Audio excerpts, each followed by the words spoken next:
So could there be a breakthrough in peace talks with Russia and Ukraine this week? President Trump spoke with European allies this morning. And as national correspondent Matt Gelka reports, Ukraine is hoping a new plan worked out with the Europeans can bring an end to the war.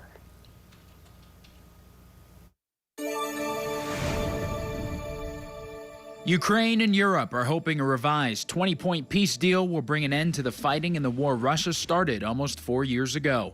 Ukraine's President Volodymyr Zelenskyy wrote on X Wednesday he'd be talking with U.S. officials, and this week may bring news for all of us and for bringing the bloodshed to an end.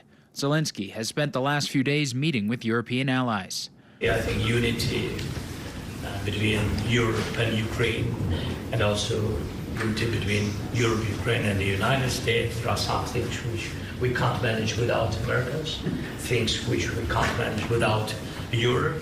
And that's why we need to make some important decisions. We stand with Ukraine, and if there's to be a ceasefire, it needs to be a just and lasting ceasefire. And that's why it's so important that we repeatedly set out the principle that matters about Ukraine for Ukraine.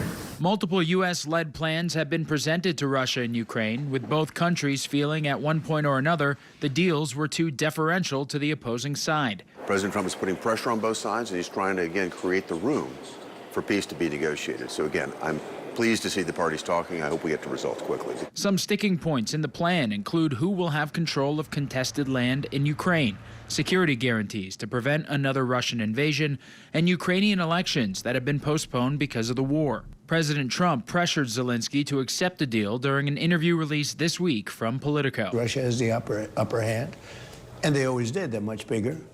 They're much stronger in that sense. He's going to have to get on the ball and start accepting things. You know, when you're losing, because you're losing. Zelenskyy has denied he's trying to cling to power with suspended elections and said he'd be ready for them if the U.S. and Europe could guarantee the security of the vote.